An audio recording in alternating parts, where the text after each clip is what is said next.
Dua anggota Brimob Batalyon C Nabire gugur ditembak anggota Organisasi Papua Merdeka di Jalan Trans Nabire-Enarotali pada Rabu 13 Agustus 2025 pagi. Lokasi kejadian bertempat di KM 126 Kampung Aibore, Distrik Sirowo, Kabupaten Nabire, Provinsi Papua Tengah. Dua senjata api milik personel juga hilang, diduga dibawa kabur oleh kelompok kriminal bersenjata tersebut. Penyerangan tersebut juga mengakibatkan hilangnya dua pucuk senjata panjang AK-101, 6 magasin serta 1 body vest, kata Kepala Operasi Damai Cartenz Brigjen Faizal Ramadhani dalam keterangannya Jumat 15 Agustus 2025.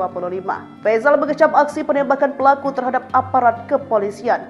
Kedua polisi tersebut selama ini dikenal sebagai sosok yang senang bersosialisasi dan ramah kepada masyarakat.